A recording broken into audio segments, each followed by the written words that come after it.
여러분 안녕하십니까? 미국 상무부가 오늘부터 일본산 자동차에 15% 관세를 부과한다고 관보를 통해서 공식화했습니다. 이번 결정은 우리 시간으로 오늘 오후부터 발효됐습니다. 하지만 미국과 큰 틀에서는 합의한 우리나라는 아직 협상을 완전히 마무리하지는 못하고 있습니다. 25% 관세를 물게 된 우리나라 자동차 산업은 일본과 관세가 역전되면서 미국 시장에서 불리한 위치에 놓였습니다. 첫 소식 유정현 기자입니다. 올해 미국 누적 판매량 14만 8천 대에 달하는 현대차 투싼의 현지 판매 시작 가격은 29,200달러입니다. 우리나라에 부과되고 있는 25% 관세를 모두 가격에 반영한다고 가정하면 판매 시작 가격은 36,500달러로 오릅니다. 경쟁 차종인 토요타 라브4는 판매 시작 가격에 일본 관세 15%를 전부 반영해도 34,270달러입니다. 투싼이 이보다 12,000달러나 비싸지는 겁니다. 다른 차종도 사정은 마찬가지입니다. 미국에서는 토요타 캠리가 현대 소나타보다 비싼 차로 알려져 있는데 아시죠? 그런데 오늘부터 변동되는 관세를 그대로 적용한다면 소나타가 캠리보다 비싼 차가 됩니다. 현대차는 아직 관세를 차 가격에 반영하지는 않고 있다는 입장인데 관세를 떠안는 상황이 길어질수록 부담스러울 수밖에 없습니다. 증권가에서는 현재 수준의 관세가 지속될 경우 현대차와 기아를 합쳐 월 7천억 원대 비용이 발생할 거란 전망도 나왔습니다. 김정관 산업통상자원부 장관에 이어 여한구 통상교섭본부장이 잇따라 미국을 찾았지만 협상이 이른 시일 내에 마무리될진 여전히 불투명합니다. 한국이 요구하는 건 일본식 모델 아니겠습니까? 한국의 외환 보유고나 경제 규모에 비해서 일본식으로 지원하는 것은 좀 어려움이 있습니다. 당분간 우리 기업들의 고통 감내가 불가피한 상황입니다. 우리 시간으로 18일 밤 뉴욕에서 열리는 CEO 인베스터데이에서 현대차가 관세 대응 방향을 내놓을지 이목이 쏠립니다. SBS 비즈 유정현입니다. 미국 시장에서 우리 자동차 경쟁력 약화는 수출 실적에도 그대로 반영되고 있습니다. 이번 가격 역전으로 미국 시장에서 한일 자동차 업체 간 시장 점유율 격차가 더 벌어질 수 있다는 우려가 커지고 있습니다. 여기에다가 멕시코가 자동차와 또 자동차 부품에 대해 고율 관세를 추진하면서 우리 자동차 업계는 그야말로 엎친 데 덮친 격입니다. 이어서 최지수 기자입니다.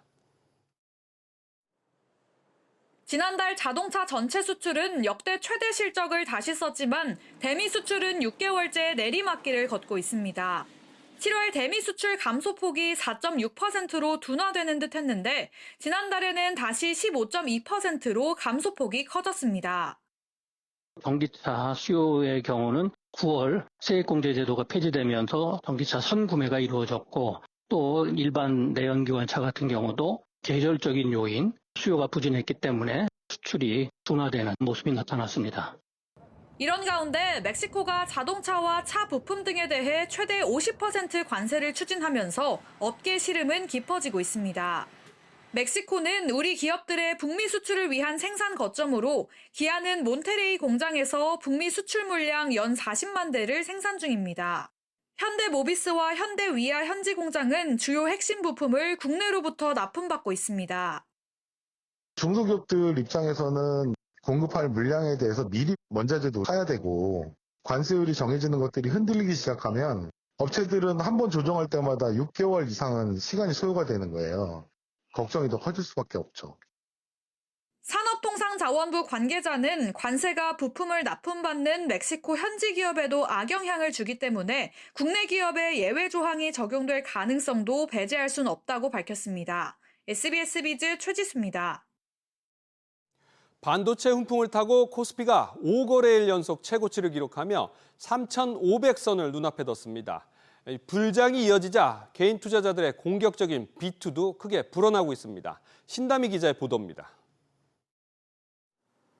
코스피가 어제보다 1.24% 상승하며 3,449.62에 장을 마쳤습니다. 7일째 순매수 행진 중인 외국인이 1조 7천억 원 넘게 사들이며 장중 3,450선을 넘기기도 했습니다. 삼성전자는 8만 전자를 눈앞에 뒀고 SK하이닉스는 장중 35만 원을 넘어섰습니다. AI 산업으로 인해서 반도체 수요가 급격하게 증가하고 있다. 이게 이제 시장에 가장 큰 영향을 주고 있다고 보시면 돼요. 반도체 업종에 집중하다 보니까 외국인이 대규모로 순매수를 하면서 시장을 좀 견인했다라고 보시면 될 것 같습니다. 코스피는 연일 최고점을 올리고 있지만 공포지수는 지난 6월 상승장보다는 낮은 수준을 유지하며 과열 조짐은 크지 않다는 분석입니다. 이에 빚을 내 투자하는 개인 투자자도 늘어나며 신용거래 융자는 22조 5천억 원을 넘어섰습니다. 다만 급등 후 조정장을 대비하려는 심리도 강해지고 있습니다. 코스피 하락에 베팅하는 인버스 2배 추종 ETF에는 일주일 새 약 3,100억 원이 유입됐습니다. 공매도 잔고도 6거래일 연속 11조 원을 웃돌아 46개월 만에 최고치를 보였습니다.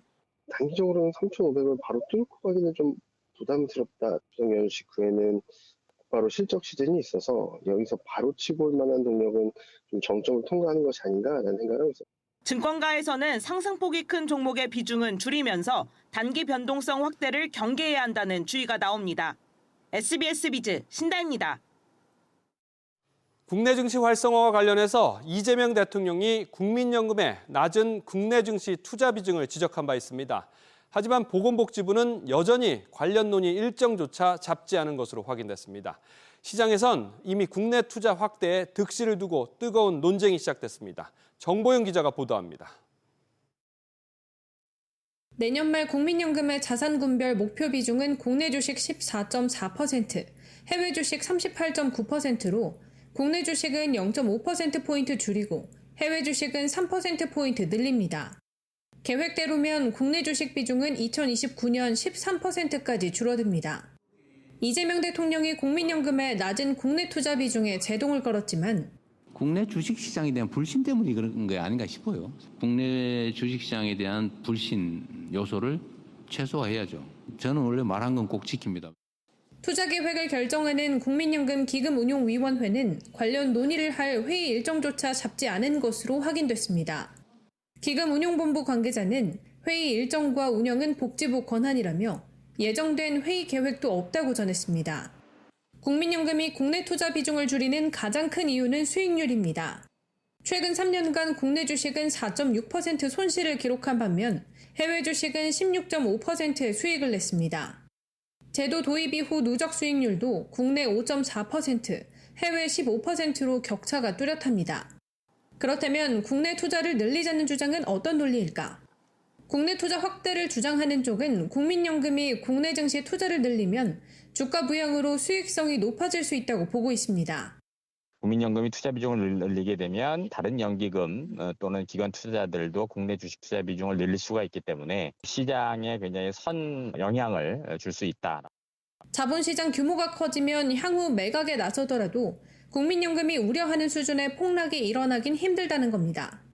국민 노후 자금을 둘러싼 득실 논쟁, 외면할 수 없는 현안으로 다시 떠올랐습니다. SBS 비즈 정보인입니다.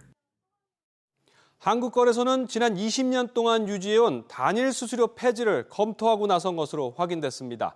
대체거래소 등장으로 위기의식이 커지면서 거래소들 간의 수수료 경쟁도 치열해지고 있습니다. 단독 취재한 박규준 기자 연결합니다. 박규준 기자. 네, 박규준입니다. 한국거래소가 수수료 체계를 어떻게 바꾸겠다는 건가요?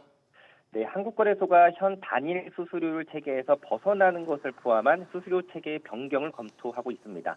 한국거래소는 통합된 2005년 이후 지금까지 거래대금의 0.0023%인 단일 수수료율을 적용해 왔는데요.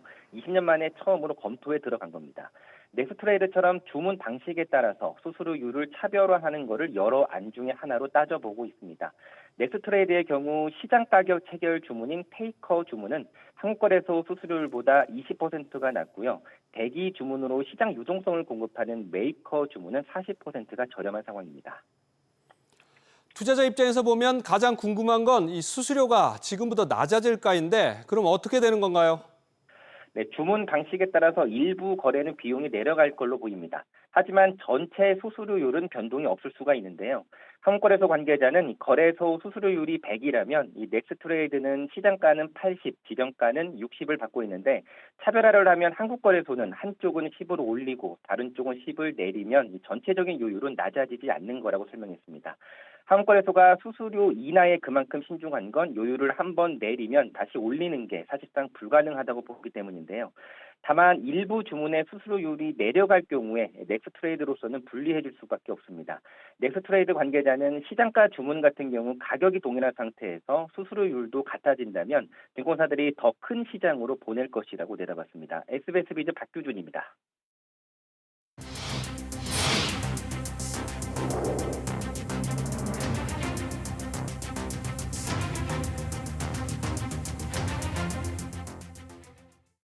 소비 진작을 위한 상생 페이백 접수 첫날에만 79만 명이 신청한 것으로 나타났습니다. 지난해보다 신용카드를 더 쓰면 최대 30만 원까지 온누리 상품권으로 돌려받을 수 있는 건데 아직 신청 전이라면 눈여겨보시기 바랍니다. 서주영 기자. 네, 서주연입니다. 우선 오부제 접수 첫날 상황부터 알아보죠. 하루 만에 많이 신청을 했군요. 네, 그렇습니다. 중소벤처기업부에 따르면 접수 첫날인 어제 79만 1,800여 명의 신청자가 몰렸습니다. 신청 첫 주인 이번 주는 출생연도 끝자리 기준 오부제가 적용되는데요. 16일인 오늘은 끝자리 6과 1, 내일은 7과 2인 경우 신청 대상입니다. 상생페이백 누리집에 접속해 본인 인증을 하면 지난해 월평균 소비 실적을 확인하고 신청할 수 있습니다. 상생페이백은 지난해 월평균 카드 소비액보다 올해 9월에서 11월까지 카드를 더 쓰면 증가분의 20%를 디지털 온누리 상품권으로 환급받을 수 있는 건데요. 환급 한도는 월 최대 10만 원, 3개월 합산 최대 30만 원입니다. 이번 상생 페이백이 인정되는 카드 사용처도 확대됐다고요? 네, 전통시장과 동네마트 등 소상공인 매장뿐만 아니라 하나로마트 등의 사용처가 넓어졌습니다. 하나로마트의 경우 기존에 유사업종이 없는 면지역 소재 점포만 해당됐는데 읍면지역까지 사용처가 780개로 늘었습니다. 또 지역 생산 농산물을 직접 소비자에게 판매하는 로컬푸드 직매장 251곳도 사용처에 추가됐습니다. 다만 앞서 받으신 소비 쿠폰으로 사용한 금액은 상생 페이백 사용 금액에 중복 적용되지 않습니다. SBS 비즈 서주연입니다. 앞으로 날짜가 지난 기프티콘 등 모바일 상품권의 환불액도 늘어납니다. 또 5만 원 이상은 현금 환불 역시 늘어납니다. 신채영 기자, 그동안 깜빡한 상품권 손해가 아까웠었는데 앞으로 구체적으로 어떻게 바뀐다는 겁니까? 네, 공정거래위원회의 표준약관 개정에 따라 5만 원 넘는 기프티콘을 돈으로 돌려받는 경우 기존에는 기프티콘 가격의 90%만 환불이 가능했는데 앞으로는 95%까지 환불됩니다. 또 포인트나 마일리지 같은 적립금으로 돌려받는다면 기프티콘 가격의 100% 전액을 돌려받을 수 있습니다. 예를 들어 기한이 지난 10만 원짜리 기프티콘의 경우 기존에는 9만 원만 환불받을 수 있었는데 이제 현금으로는 9만 5천 원, 포인트로는 10만 원 전액을 돌려받습니다. 다만 5만 원 이하 기프티콘은 환불 비율이 기존과 동일하게 90%로 유지됩니다. 회원 탈퇴를 하면 환불을 못 받는 경우가 있었는데 앞으로는 이런 경우에도 환불을 받게 되는 건가요?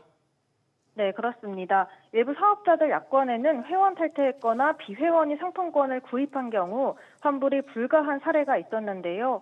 공정위 시정에 따라 사업자들은 회원 탈퇴해도 환불이 가능하다는 점을 알리고 환불 신청 절차를 소비자들에게 자세히 안내하도록 약관을 개선했습니다. 또 사업자의 규칙 사유로 시스템 이용 장애가 발생한 경우 소비자가 정상적으로 환불받고 양도받은 상품권도 환불될 수 있도록 약관을 시정했습니다. SBS 비즈 신채원입니다. 삼성카드 쇼핑몰에서 99% 할인 쿠폰이 무더기로 잘못 적용되는 사태가 또 벌어졌습니다. 발급된 할인 쿠폰을 믿고 명절 물건을 샀다가 일방적으로 취소된 사람만 1,000명이 넘습니다. 이 내용은 오서영 기자가 취재했습니다. A씨는 어제 새벽 삼성카드 쇼핑몰에서 99% 할인 적용을 보고 고가의 명절 선물 11개를 구매했습니다. 오후가 되자 모든 주문이 취소됐다는 연락이 왔습니다.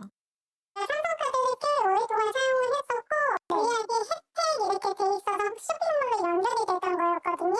금액대별로 상품을 찾아서 쿠폰을 믿고서 결제를 했는데 한마디도 없이 다 취소 처리를 하는데 이용할 생각이 전혀 없어지더라고요. 알고 보니 해당 쿠폰은 삼성 매장에서 혼수용으로 900만 원어치 가전을 사면 주는 99% 할인권이었습니다.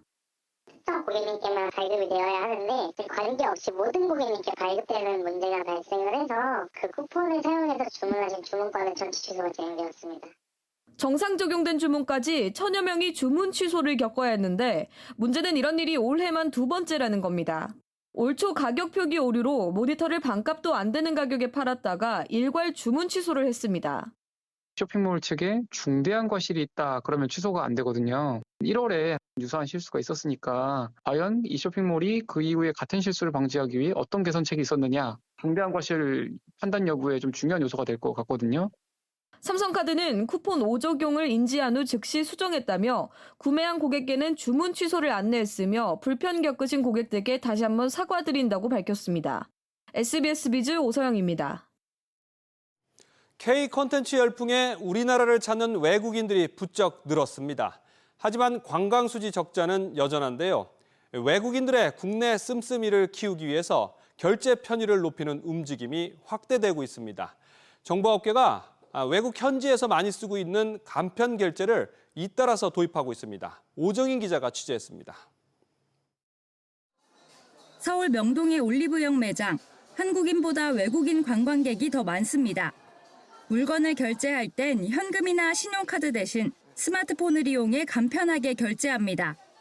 对，就是这个地方，我们直接用一卡通就可以了。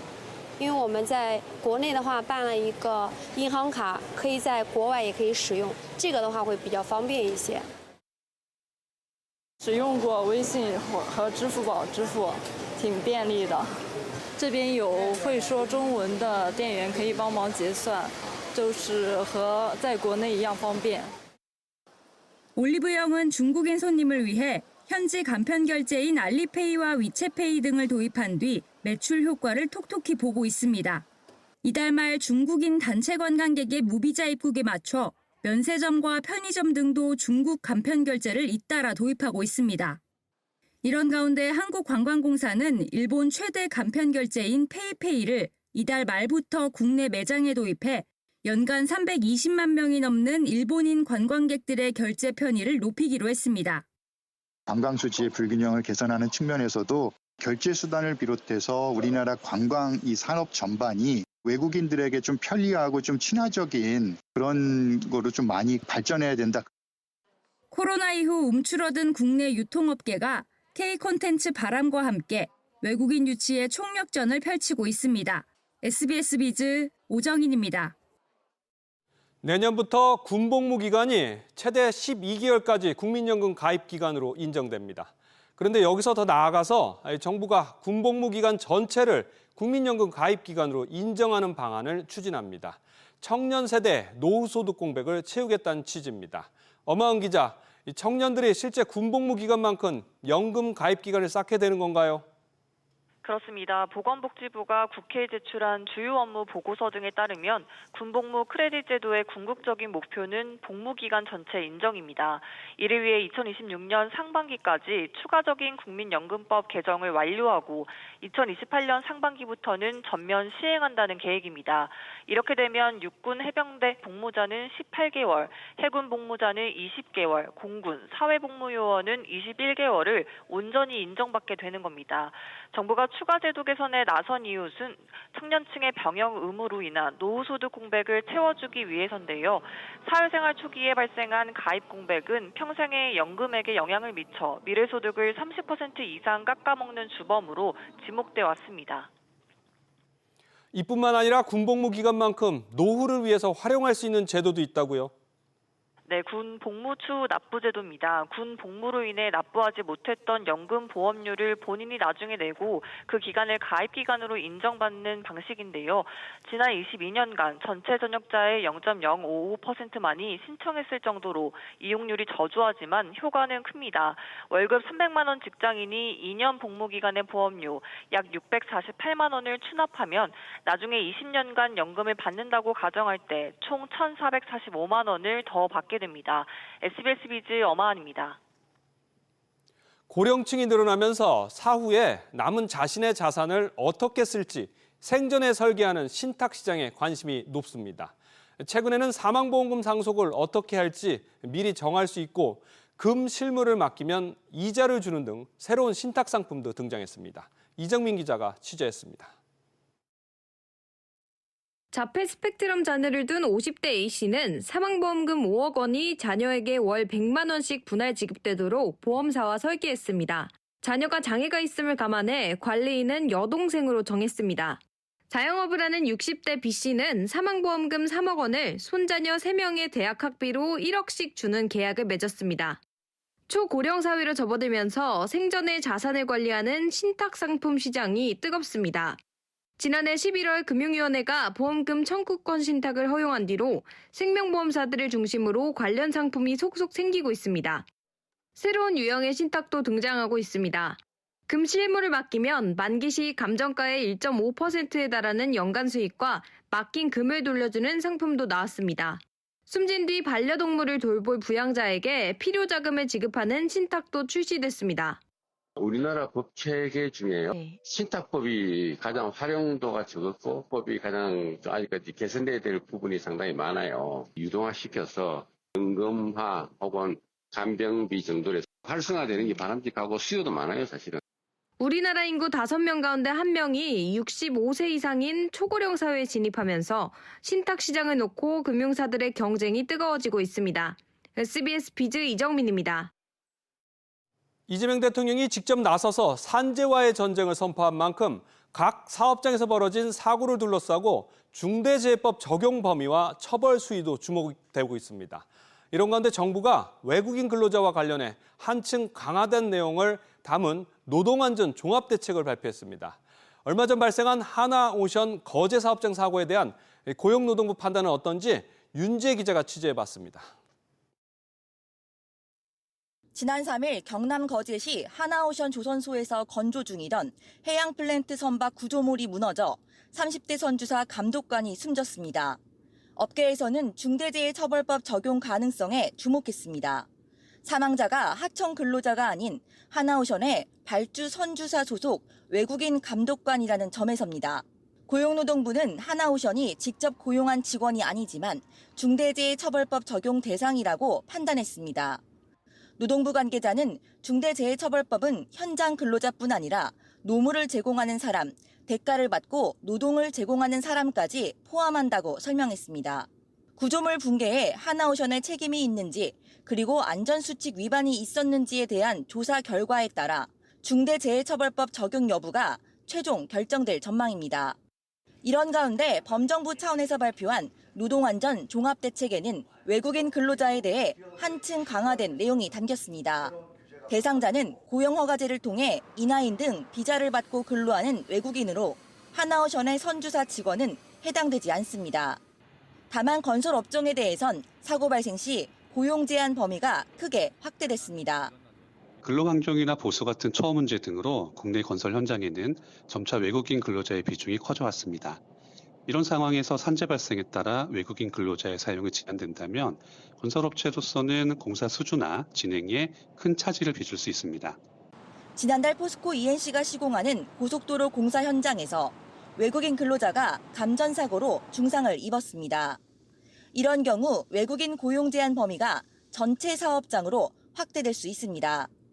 SBS 비즈 윤지입니다. 대출 규제가 강화되고 이자 장사 비판이 거세지자 은행들은 고액 자산가를 겨냥한 자산 관리에 사활을 걸고 있습니다. 4대 금융지주 중심의 PB 경쟁에 농협은행까지 가세하면서 이른바 명품 PB 전쟁이 불붙고 있습니다. 이 현장을 오수영 기자가 가봤습니다. 숲속에 있는 듯한 대형 미디어 아트와 예술 작품, 그리고 고급 가구가 놓인 공간. 이곳에서 VIP 고객 전용 자산관리 상담이 이뤄집니다. 세무, 금융투자 이렇게 기본적으로 상담을 진행하고 있고요. 자산가들이 상속, 증여 관련해서도 엄청 관심이 많으세요. 예대금리 차로 쉽게 돈을 번다는 비판을 받아온 은행들이 자산관리에 공을 들이는 건 비이자 이익 확대를 위해서입니다. 동시에 고급 서비스를 통해 고객의 신뢰를 얻고 그 관계를 또 다른 사업으로 이어가려는 포석도 있습니다. 이미 VIP 자산관리센터를 운영해온 4대 은행에 더해 뒤늦게 농협은행이 도전장을 냈습니다. 농협은행의 최초의 VIP 고객 진용 자산관리 공간입니다.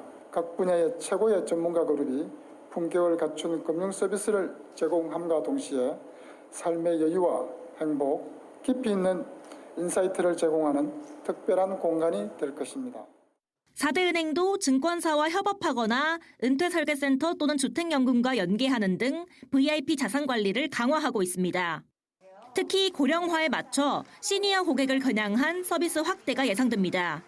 자산관리뿐만 아니라 건강이라든지 여가라든지 이런 것까지 하시는 금융 쪽으로 종합적으로 발전할 거라고 생각 들고요. 지금은 우리나라는 별로 없는데 자산 운용 신탁과 같은 새로운 상품의 구성들이 나타날 것으로 예상됩니다.